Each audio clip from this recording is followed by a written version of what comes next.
Tiga.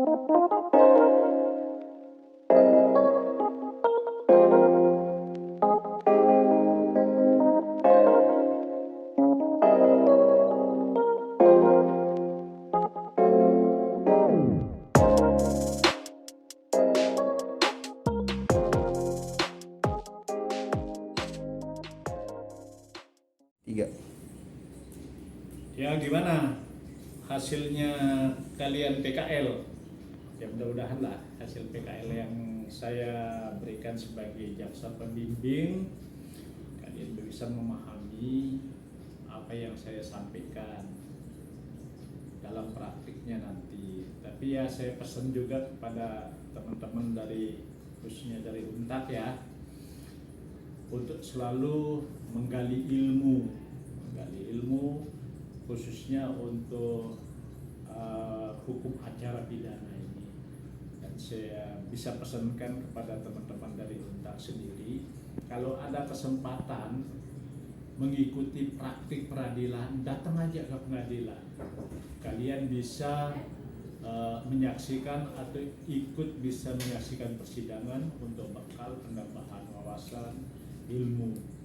Dan kalau saya pesan juga sama teman-teman, kalau memang ada kesulitan nanti ke depannya, saya sebagai jaksa pembimbing kalian itu tidak apa-apa, dihubungi.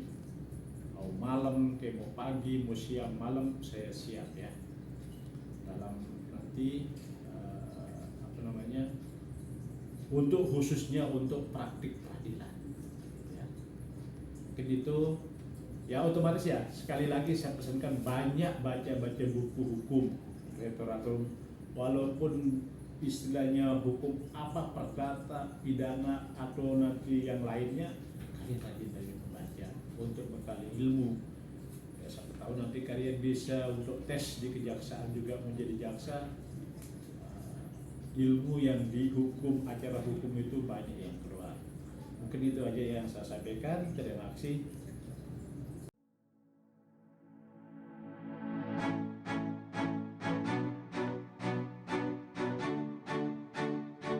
Tahukah Anda bahwa kita sebagai warga negara Indonesia memiliki hak dan kewajiban yang sama dalam hukum? Hal ini tercantum dalam Undang-Undang Negara Republik Indonesia tahun 1945 pasal 27 ayat 1. Setiap warga negara Indonesia berhak mendapatkan perlindungan hukum, sekaligus memiliki kewajiban untuk menghargai dan mematuhi hukum yang berlaku di Indonesia. Undang-Undang Nomor 16 Tahun 2004 tentang Kejaksaan Republik Indonesia, yaitu lembaga khusus bidang penuntutan, pelaksanaan putusan, serta kewenangan lain berdasarkan undang-undang. Kejaksaan berperan menegakkan supremasi hukum dengan memberikan 1. Perlindungan kepentingan umum. 2. Menegakkan hak-hak asasi manusia. 3. Serta memberantas korupsi, kolusi dan nepotisme.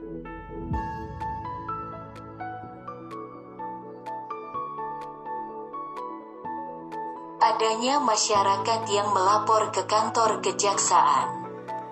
Kemudian jaksa meneruskan adanya laporan tindakan korupsi.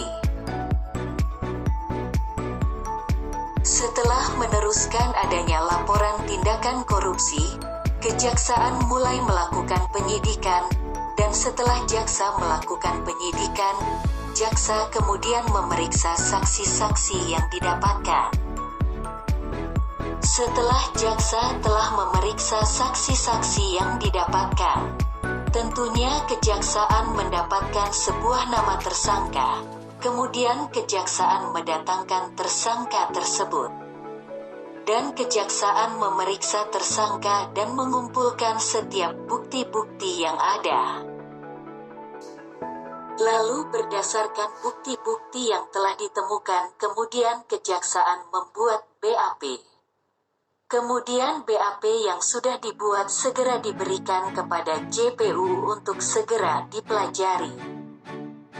Kemudian JPU mempelajari BAP dengan teliti, Karena jika BAP belum lengkap, JPU menyerahkan kembali kepada jaksa penyidik sesuai petunjuk. Jika BAP sudah lengkap, dilanjutkan ke P21.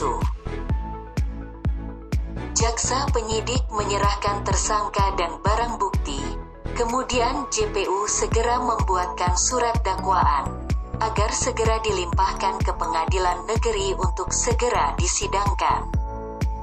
Jaksa penuntut umum bekerja berdasarkan pertimbangan fakta atau bukti dan peraturan undang-undang. Bicara proses hukum, kita akan berpikir tentang persidangan. Dalam persidangan kasus pidana ada 5 pihak, yaitu 1. Hakim, 2. Pengacara, 3. Terdakwa, 4. Saksi-saksi, dan yang kelima penuntut umum. Jaksa atau disebut dengan penuntut umum, berdasarkan KUHP, penuntut umum adalah jaksa yang diberi wewenang oleh undang-undang untuk melakukan penuntutan dan putusan hakim.